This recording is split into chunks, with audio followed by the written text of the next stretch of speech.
पेश है मुंशी प्रेमचंद का अफसाना सिलाए मातम। ये पहली बार कहानियों के उनके मुख्तसर मजमूए सोज़े वतन में जून जुलाई 1908 में शाया हुआ था। आज 3 साल गुजर गए। शाम का वक्त था। मैं यूनिवर्सिटी हॉल से खुश खुश चला आ रहा था। मेरे सदा दोस्त मुझे मुबारकबाद दे रहे थे। फ़र्ते मुसरत से मेरी बातचीत खिली जाती थी। मेरी ज़िंदगी की सबसे प्यारी आरज़ू कि मैं एमए पास हो जाऊं पूरी हो गई थी, और ऐसी खूबी से जिसकी मुझको मुतलिक उम्मीद न थी। मेरा नंबर अव्वल था। वाइस चांसलर साहब ने खुद मुझसे हाथ मिलाया था और मुस्कुराकर फरमाया था कि खुदा तुम्हें आला कामों की तौफीक दे। मेरी खुशी की कोई इंतहा न थी। मैं नौजवान था, शकील था, तंदुरुस्त था। मालो ज़र की ना मुझे ख्वाहिश और ना कुछ कमी थी। वालिदैन बहुत कुछ छोड़ गए थे। दुनिया में सच्ची खुशी मैसर होने के लिए जिन असबाब की ज़रूरत थी वो सब मुझे हासिल थे, और सबसे बढ़कर पहलू में एक हौसलामंद दिल था जो नामो नमूद हासिल करने के लिए बेकरार हो रहा था। घर पर आया। अहबाब ने यहाँ भी पीछा ना छोड़ा। दावत की ठहरी। दोस्तों की खातिर और मदारात में 12 बज गए। लेता तो बेख्तियार ख्याल मिस लीलावती की तरफ जा पहुँचा, जो मेरे पड़ोस में रहती थी और जिसने मेरे साथ बीए का डिप्लोमा हासिल किया था। खुशकिस्मत होगा वो शख्स जो मिस लीला को ब्याहेगा।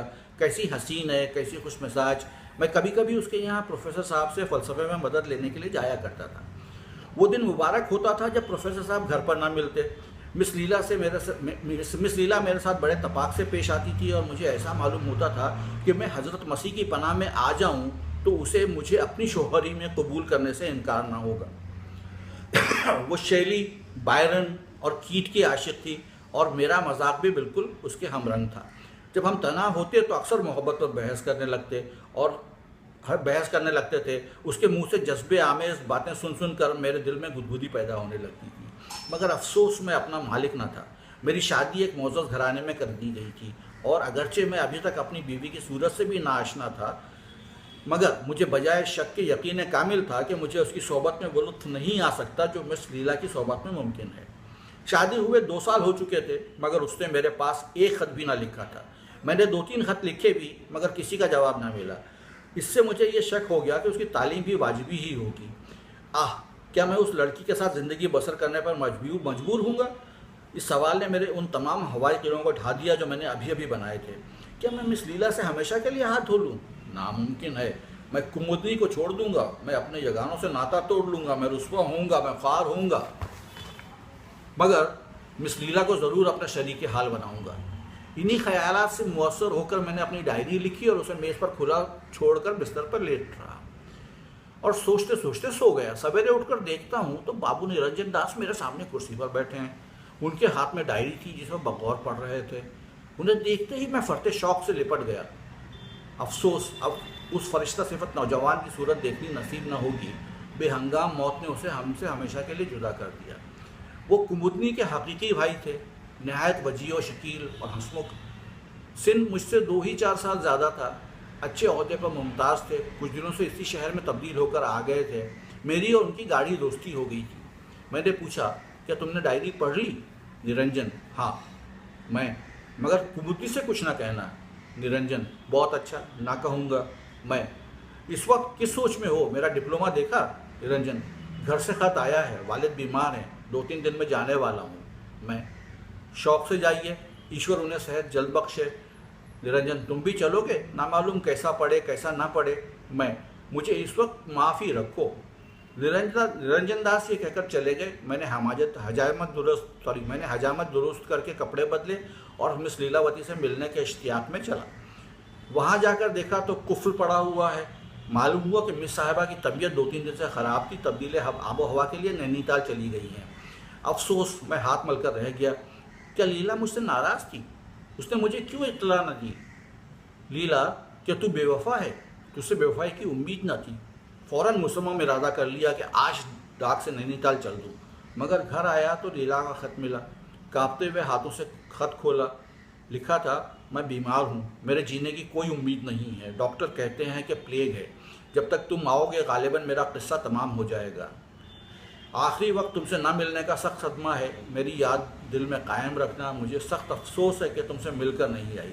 मेरा कसूर माफ़ करना और अपनी बदकिस्मत लैला को भुला मत देना। ख़त मेरे हाथ से छूट कर गिर पड़ा। दुनिया आँखों में तारीक हो गई। मुँह से एक सर्द आह निकली। बिला एक लम्हा ज़ाय किए हुए मैंने बिस्तर बांधा और नैनीताल चलने के लिए तैयार हो गया। घर से निकला ही था कि प्रोफेसर बोस से मुलाकात हो गई। कॉलेज से चले आ रहे थे, चेहरा मखमूम था। मुझे देखकर उन्होंने जेब से एक तार निकालकर मेरे सामने फेंक दिया। मेरा कलेजा धक से हो गया, आंखों में अंधेरा छा गया। तार कौन उठाता है? और हाय करके बैठ गया। लीला, तू इतनी जल्द मुझसे जुदा हो गई? मैं रोता हुआ घर आया और चारपाई पर मुंह ढांपकर खूब रोया। नैनीताल जाने का इरादा मस्क हो गया। 10-12 दिन तक मैं वहशत के आलम में इधर उधर घूमता रहा। दोस्तों की सलाह हुई कि चंद रोज़ के लिए कहीं घूमने चले जाओ। मेरे दिल में भी यह बात जम गई। निकल खड़ा हुआ और 2 महीने तक विंध्याचल, पारसनाथ वगैरह पहाड़ियों में सरगर्दा फिरता रहा। बारे नए मकामात और मनाजिर की सैर से तबीयत को ज़रा तस्कीन हुई। मैं आबू में था जब मेरे नाम तार पहुंचा कि कॉलेज की असिस्टेंट प्रोफेसरी पर नामजद किया गया हूँ। जी तो ना चाहता था कि इस शहर में आऊँ, मगर प्रिंसिपल के ख़त ने मजबूर कर दिया। नाचार लौटा और अपने फ़राइज़ अंजाम देने लगा। जिंदा दिली नाम को ना बाकी रही थी। दोस्तों की सोबत से भागता और हंसी मजाक से तबीयत नफूर होती।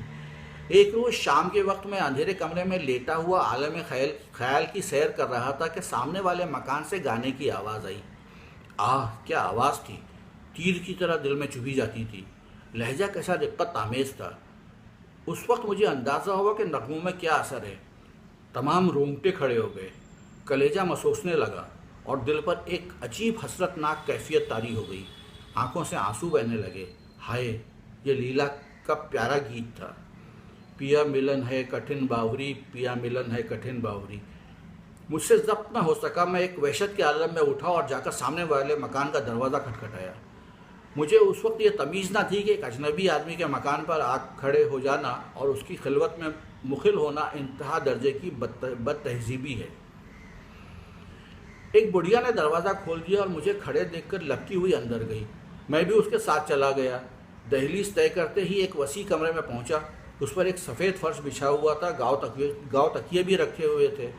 दीवारों पर खूबसूरत तस्वीर आवेज़ा थी और एक 16-17 साल का सब्ज़ा आगाज़ नौजवान मसनद के करीब बैठा हुआ हारमोनियम पर गा रहा था। मैं कसम खा सकता हूँ कि ऐसा वजी नौजवान मेरी नज़रों से कभी नहीं गुजरा। वज़ह व क़तर से सिख मालूम होता था। मुझे देखते ही चौंक पड़ा और हारमोनियम छोड़कर खड़ा हो गया। शर्म से सर झुका लिया और कुछ घबराया हुआ सा नज़र आने लगा। मैंने कहा, माफ़ कीजिएगा, मैंने आपको बड़ी तकलीफ़ दी। आप इस फ़न के उस्ताद मालूम होते हैं। खुसूसन जो चीज़ अभी आप गा रहे थे वो मुझे पसंद है। नौजवान ने अपनी बड़ी बड़ी आंखों से मेरी तरफ देखा और फिर सर नीचा कर लिया और होठों में कुछ अपनी बदमश्की का इजहार किया। मैंने फिर पूछा, आप यहाँ कब से मुकीम हैं? नौजवान, 3 महीने करीब होता है। मैं, इसमें शरीफ? नौजवान, मुझे महर सिंह कहते हैं। मैं बैठ गया और गुस्ताखाना बेतकल्लुफ़ी से महर सिंह का हाथ पकड़कर बिठा दिया और फिर माजरत मांगी। उस वक्त की गुफ्तगू से मालूम हुआ कि वो पंजाब का बाशिंदा है और यहाँ पढ़ने के लिए आया हुआ है। शायद डॉक्टरों ने सलाह दी थी कि पंजाब की आबो हवा उसके मुवाफिक नहीं है। मैं दिल में तो झेपा कि एक स्कूल के लड़के के साथ बैठकर ऐसी बेतकल्लुफ़ी से बातें कर रहा हूँ, मगर नगमे के इश्तियाक ने इस ख्याल को रहने दिया। रस्मी तारुफ के बाद मैंने फिर इल्तिजा की कि वही चीज़ छेड़ी है महर सिंह। महर सिंह ने आंखें नीची करके जवाब दिया कि मैं अभी बिल्कुल नौ मश्क हूँ। मैं, ये तो आप अपनी ज़बान कहिए। महर सिंह झेप कर, आप कुछ फरमाएं। हारमोनियम हाजिर है। मैं इस फ़न से मुतलिक बेबहर हूँ, वरना आपकी फरमाइश की ज़रूर तामील करता। उसके बाद मैंने हरचंद इसरार किया, मगर महर सिंह झेपता रहा। मुझे खलकतन तकल्लुफ़ से नफ़रत है। हालांकि उस वक्त मुझे तुर्श होने का कोई हक़ न था, मगर मैंने देखा कि ये किसी तरह ना मानेगा तो ज़रा रुखाई से बोला, खैर जाने दीजिए, मुझे अफसोस है कि मैंने आपका बहुत वक्त ज़ाय किया, माफ़ कीजिए। ये कहकर उठ खड़ा हुआ। मेरी रोनी सूरत देखकर शायद महर सिंह को उस वक्त रहम आ गया। उसने झेंपते हुए मेरा हाथ पकड़ लिया और बोला, आप तो नाराज़ हुए जाते हैं। मुझे आपसे नाराज़ होने का कोई हक़ नहीं। महर सिंह, अच्छा बैठ जाइए, मैं आपकी फरमाइश की तामील करूँगा, मगर मैं अभी बिल्कुल नौ मश्क हूँ। मैं बैठ गया और महर सिंह ने हारमोनियम पर वही गीत अलापना शुरू किया, पिया मिलन है कठिन बावरी। कैसी सुरीली तान थी, कैसी दिलकश आवाज़, कैसा बेचैन करने वाला जज्बा। उसके गले में वो रस था जिसका बयान नहीं हो सकता। मैंने देखा कि गाते गाते खुद उसकी आंखों में आंसू भर आए। मुझ पर उस वक्त एक दिलपसंद ख्वाब की सी कैफियत तारी थी। एक नहायत शीरीन, नाजुक, दर्दनाक मगर काबिल बयान असर दिल पर हो रहा था। एक पुरफजा सब्ज़ाज़ार का नक्शा आंखों के सामने खिंच गया और लीला सब्ज़ाज़ार पर बैठी हुई मेरी तरफ हसरतनाक निगाहों से ताक रही थी। मैंने एक लंबी आह भरी और बिला कुछ कहे उठ खड़ा हुआ। उस वक्त मेहर सिंह ने मेरी तरफ ताका। उसकी आंखों में मोती के कतरे डबडबाए हुए थे और बोला, कभी कभी तशरीफ़ लाया कीजिएगा। मैंने सिर्फ इतना जवाब दिया, मैं आपका बहुत मशकूर हूँ। रफ्ता रफ्ता मेरी ये हालत हो गई कि जब तक मेहर सिंह के यहाँ जाकर दो चार नगमे ना सुन लूँ जी को चैन ना आता। शाम हुई और मैं जा पहुँचा। कुछ देर तक नगमा सराइयों की बहार लूटता, तब उसे पढ़ाता। ऐसे ज़हीन और समझदार लड़के को पढ़ाने में मुझे ख़ास मज़ा आता था। मालूम होता था मेरी एक एक बात उसके दिल पर नक्श हो रही है। जब तक मैं पढ़ाता वो हमतन गोश बना बैठा रहता। जब उसे देखता, पढ़ने लिखने में महव पाता। साल भर में अपने जहन खुदादाद के बदौलत उसने अंग्रेज़ी में अच्छी इस्तेदाद हासिल कर ली थी। मामूली चिट्ठियाँ लिखने लगा और दूसरा साल गुजरते गुजरते वो अपने स्कूल के कुल तलबा से बाजी ले गया। जितने मुदर्रिस थे सब उसकी ज़कावत पर अशश करते और सीधा नेक चलन ऐसा कि कभी झूठ मूठ भी किसी ने उसकी शिकायत नहीं की। वो सारे स्कूल की उम्मीद और रौनक था, लेकिन बावजूद सिख होने के उसे खेल कूद से रग़बत न थी।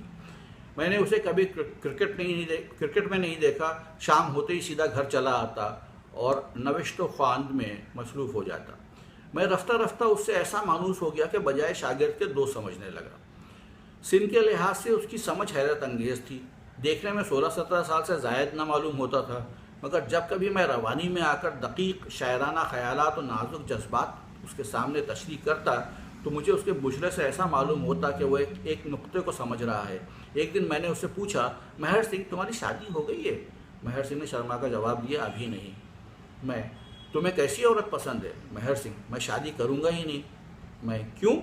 मेहर सिंह, मुझ जैसे जाहिल मुतलिक के साथ शादी करना कोई औरत पसंद ना करेगी।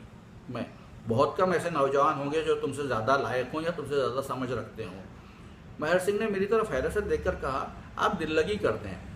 मैं, दिल लगी नहीं, मैं सच कहता हूँ। मुझे खुद हैरत होती है कि तुम इतने कम दिनों में तुमने इतनी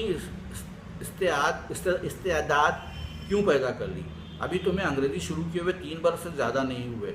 मेहर सिंह, क्या मैं किसी तालीम याफ्ता लेडी को खुश रख सकूँगा? मैं, जोश से, बेशक। गर्मी का मौसम था, मैं हवा खाने शिमला गया हुआ था। मेहर सिंह भी मेरे साथ था। वहाँ मैं बीमार पड़ा, चेचक निकल आई, तमाम जिस्म में आबले पड़ गए, पुष्ट के बल चारपाई पर पड़ा रहता। उस वक्त मेहर सिंह ने मेरे साथ जो एहसानात किए वो मुझे हमेशा याद रहेंगे। डॉक्टरों की सख्त उम्मानियत थी कि वो मेरे कमरे में ना आए, मगर मेहर सिंह आठों पहर मेरे ही पास बैठा रहता। मुझे खिलाता पिलाता, उठाता बिठाता, रात रात भर चारपाई के करीब बैठकर जागते रहना मेहर सिंह का ही काम था। हकीकी भाई भी इससे ज़्यादा खिदमत नहीं कर सकता। 1 महीना गुजर गया। मेरी हालत रोज़ बरोज़ गिरती जा रही थी। एक रोज़ मैंने डॉक्टर को मेहर सिंह से कहते हुए सुना, इनकी हालत नाजुक है। मुझे यकीन हो गया कि अब ना बचूंगा, मगर मेहर सिंह को कुछ ऐसी मुस्तकिल मिजाजी से मेरी तीमारदारी में मसरूफ़ था, गोया वो मुझे ज़बरदस्ती मौत के मुँह से बचाने लगा। एक रोज़ शाम के वक्त मैं कमरे में लेटा हुआ था कि किसी की सिसकी लेने की आवाज़ आई। वहाँ बजुज़ मेहर सिंह के और कोई न था। मैंने पूछा, मेहर सिंह तुम रोते हो? मेहर सिंह ने ज़ब्त करके कहा, नहीं, रोऊं क्यों? और मेरी तरफ बड़ी दर्दमंदाना निगाह से देखा। मैं, तुम्हारे सिसकने की आवाज़ आई। मेहर सिंह, वो कुछ बात न थी, घर की याद आ गई थी। मैं, सच बोलो। मेहर सिंह की आंखें फिर पुरनम हो गईं। उसने मेज़ पर से आईना उठाकर मेरे सामने रख दिया। या नारायण, मैं खुद अपने तय पहचान ना कर सका। चेहरा इस कदर तब्दील हो गया था, रंगत बजाय सुर्ख के स्याह हो रही थी और चेचक के बदनुमा दागों ने सूरत मस्ख कर दी थी। अपनी ये हालत ज़ार देखकर मुझसे भी ज़ब्त ना हो सका और आंखें डबडबा गईं। वजाहत जिस पर मुझे इस कदर नाज था बिल्कुल रुखसत हो गई थी। मैं शिमला से वापस आने की तैयारी कर रहा था। मेहर सिंह उसी रोज़ मुझसे रुखसत होकर अपने घर चला गया था। मेरी तबीयत बहुत उचाट हो रही थी। असबाब सब बन चुका था। एक गाड़ी मेरे दरवाजे पर आकर रुकी। उसमें से कौन उतरा? मिस लीला। मेरी आंखों को एतबार ना हुआ, हैरत से ताकने लगा। मिस लीलावती ने आगे बढ़कर मुझे सलाम किया और हाथ मिलाने को बढ़ाया। मैंने इस्तरारी तौर पर हाथ को बढ़ा दिया, मगर अभी तक यह यकीन नहीं हुआ था कि ख्वाब देख रहा हूँ या हकीकत है। लीला के रुखसारों पर वो सुर्खी तो ना थी, न वो चुलबुलापन, बल्कि वो बहुत मतीन और जर्द हो रही थी। आखिर मेरी हैरत कम ना होते देखकर उसने मुस्कुराने की कोशिश करके कहा, तुम कैसे जेंटलमैन हो, एक शरीफ लड़की को बैठने के लिए कुर्सी भी नहीं देते। मैंने अंदर से कुर्सी लाकर उसके लिए रख दी, मगर अभी तक यही समझ रहा था कि ख्वाब देख रहा हूँ। लीलावती ने कहा, शायद तुम मुझे भूल गए हो। मैं भूल तो उम्र पर नहीं सकता, मगर आँखों का एतबार नहीं आता। लीला, तुम बिल्कुल पहचाने नहीं जाते। मैं, तुम भी तो वो नहीं रही। मगर आखिर ये राज क्या है? क्या तुम जन्नत से लौट आई? लीला, मैं तो नैनीताल में अपने मामू के यहाँ थी। मैं, ओह, मुझे चिट्ठी किसने लिखी थी और तार किसने दिया था? लीला, मैंने ही। मैं, क्यों? तुमने मुझे ये धोखा क्यों दिया? शायद तुम अंदाज़ा नहीं कर सकती कि मैंने तुम्हारे मातम में कितनी तकलीफ उठाई है। मुझे उस वक्त एक अनोखा गुस्सा आया। फिर मेरे सामने क्यों आ गई? मर गई थी तो मरी रहती। लीला, इसमें मसलहत थी, मगर ये बातें तो फिर होती रहेंगी। आओ, इस वक्त तुम्हें अपने एक लेडी फ्रेंड से इंट्रोड्यूस कराऊं। वो तुम्हारी मुलाकात की बहुत मुश्ताक हैं। मैंने ताज्जुब से पूछा, मेरी मुलाकात की? मगर लीलावती ने उसका कुछ जवाब ना दिया। मेरा हाथ पकड़कर गाड़ी के सामने ले गई। उसमें एक नाज़नीन हिंदुस्तानी कपड़े पहने बैठी हुई थी। मुझे देखते ही उठ खड़ी हुई और हाथ बढ़ा दिया। मैंने लीला की तरफ अजीब निगाहों से देखा। लीला, क्या तुमने नहीं पहचाना? मैं, मुझे अफसोस है कि मैंने आपको कभी नहीं देखा, और अगर देखा भी हो तो घूंघट की आड़ से कैसे पहचान सकता हूँ? लीला, ये तुम्हारी बीवी कुमुदनी है। मैंने हैरत के लहजे में कहा, कुमुदनी यहाँ? लीला, कुमुदनी, मुंह खोल दो और अपने प्यारे शौहर का खैर मकदम करो। कुमुदनी ने कांपते हुए हाथों से ज़रा सा घूंघट उठाया। लीला ने सारा मुंह खोल दिया और ऐसा मालूम हुआ गोया बादल से चांद निकल आया। मुझे ख्याल आया, मैंने ये चेहरा शायद कहीं देखा है। कहाँ? आहा, इसकी नाक पर तो वही तिल है, उंगली में वही अंगूठी भी है। लीला, क्या सोचते हो, पहचाना? मैं, मेरी कुछ अक्ल काम नहीं करती। यही हुलिया मेरे एक प्यारे दोस्त मेहर सिंह का है। लीला मुस्कुराकर, तुम तो हमेशा निगाह के तेज बनते थे, इतना भी नहीं पहचान सके? मैं खुशी से फूल उठा। कुमुदनी मेहर सिंह के भेष में। मैंने उसी वक्त गले से लगा लिया और खूब दिल खोल कर प्यार किया। उन चंद लम्हों में मुझे जो मसरत हासिल हुई, उसके मुकाबले में ज़िंदगी भर की खुशियाँ हेज हैं। हम आगोश थे। कुमुदनी, प्यारी कुमुदनी के मुंह से आवाज़ ना निकलती थी, हाँ, आंखों से अश्क जारी थे। मिस लीला बाहर खड़ी हमदर्दाना निगाहों से यह नज़ारा देख रही थी। मैंने उसके हाथों को बोसा देकर कहा, प्यारी लीला, तुम सच्ची देवी हो। हम जब तक जिएंगे तुम्हारे ममनून एहसान रहेंगे। लीला के चेहरे पर एक हल्का सा तबस्सुम दिखाई दिया। बोली, अब तो शायद तुम्हें मेरे मातम का काफ़ी सिला मिल गया।